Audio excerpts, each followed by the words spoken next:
Hi there, and welcome to the Adventures with Jesus Today podcast. I'm your host, Lisa van den Berg, and today we're going to be talking about driven by your fears or led by our dreams.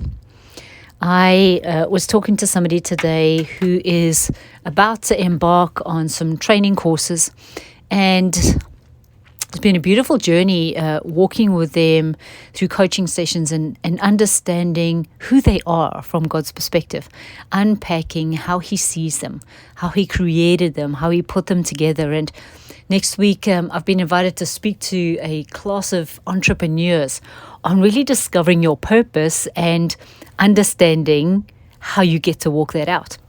So we were talking through the session, and I said to the person, what is it that you admire about the people that you admire? What is it that's attractive to you, that draws you to them? And they mentioned a couple of attributes.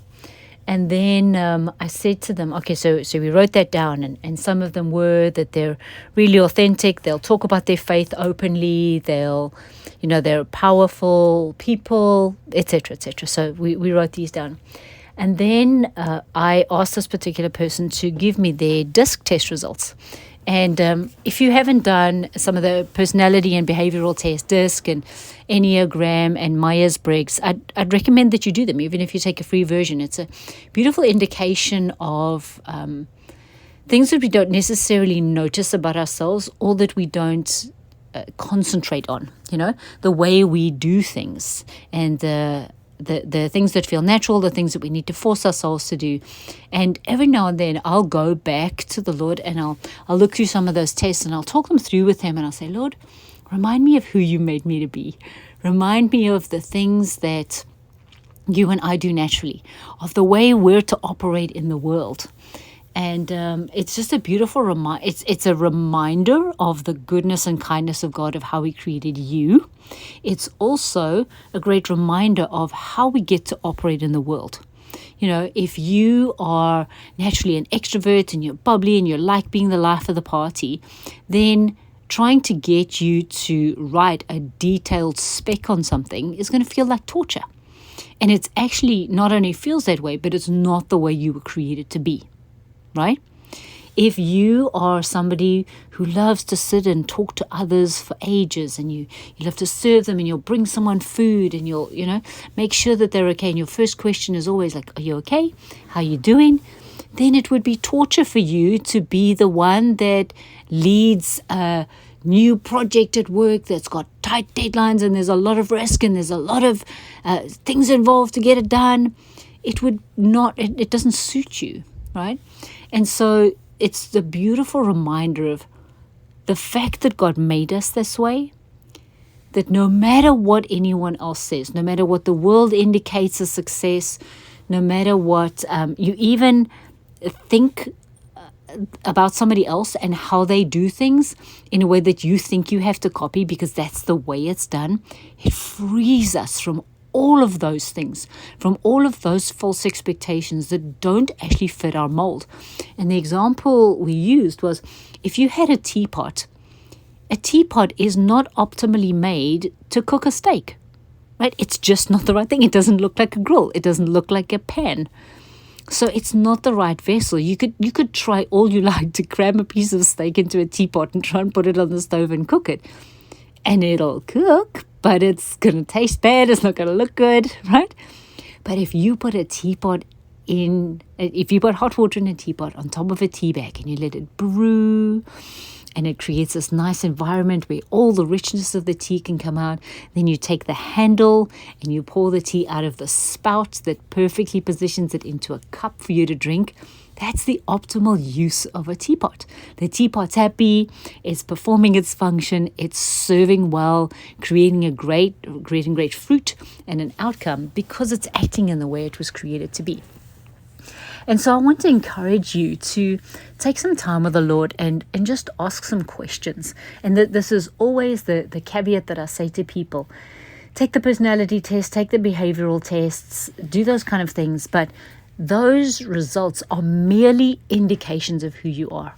Actually go back to the one who created you and talk the test through with Him. wow, Lord, yeah, you're right. I really love it when this happens, or when I'm in these circumstances, or in front of these people, or I get to do this thing.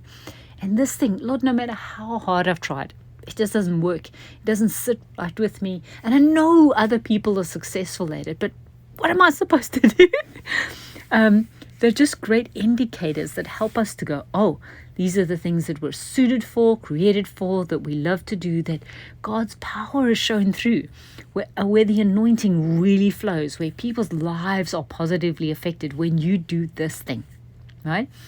And when you try to do this other thing, nothing feels right. It doesn't seem to work, or it takes a lot of effort to make it work, or you'll get some results, but they're not great, and you're overwhelmed and worn out, and right?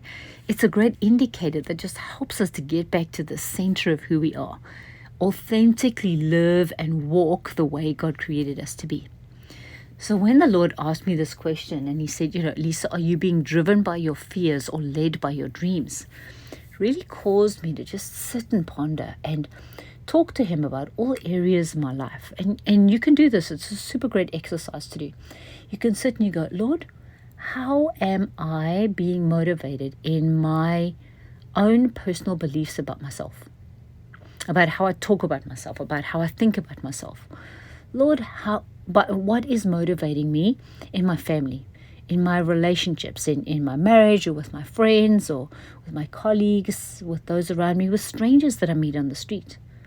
Lord, how is this influencing how I feel about provision? How am I handling my money? How am I, looking at provision for today and provision for the future? How do I interact with you about my bank account balance, about my savings, about debt? You can ask him, how does this relate when he's talking to you about your dreams and goals, about what the future gets to look like? Are you scrambling today in order to try and rest in 20 years' time, instead of being able to fully enjoy what life looks like for you and the way God created you to be all along the journey? A friend said to me one day, they said, maybe I should take a sabbatical. And their wife actually turned to them and said, hey, what if instead of killing yourself for 11 months of the year and then wanting to take a month sabbatical, what if you actually lived a sabbatical lifestyle? Whether with these ebbs and flows of work and rest and enjoyment and peace and love and laughter and hard work and, all these different rhythms of life. What if that were actually the way you lived, instead of being so out of kilter for 11 months and then needing to take a 12-month off to recuperate and to recover, right? What if the Sabbath is the day that actually sets us up to go into the week well, instead of the day that we have to, I'm exhausted and I need to recover at the end of the week, right? This is the way the Lord set the Sabbath up, is to actually empower us to go into a week well, not disconnect from everything that's dysfunctional so that we can try and get back into an even keel. So I want to encourage you to ask the Lord these questions, to go on this adventure with him and say, Lord, show me who I am. Show me who I authentically was created to be. Am I a teapot? Am I a pan? Or am I a pot? Am I a flower vase? How did you, as the master potter, create me, and then show me how to live that way? So that no longer are we driven by our fears, driven by, I'm not successful because I'm not doing it like so-and-so does it. Or I can't believe my husband or my wife do it this way.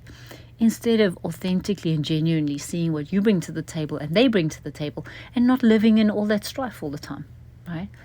To be able to see who you are so indicates what you get to leave on the table, what you no longer have to pursue, how the devil doesn't get to drive you by fears anymore, and how you're absolutely led by the dreams that the Lord and you have in your hearts, the things that you love to do, the things where you affect the world, where God is glorified through your life, because you're doing and being and acting and producing the fruits that he created you to be on earth to produce.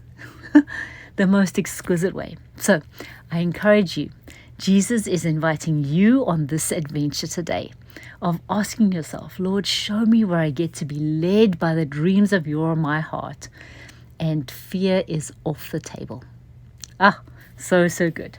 So I invite you to come across and visit us at thewaysofwisdom.com and subscribe your friends and your family and your colleagues to this podcast. Let's send good news and encouragement around the world. And let's get to do it together. So bless you, and I will speak to you next week.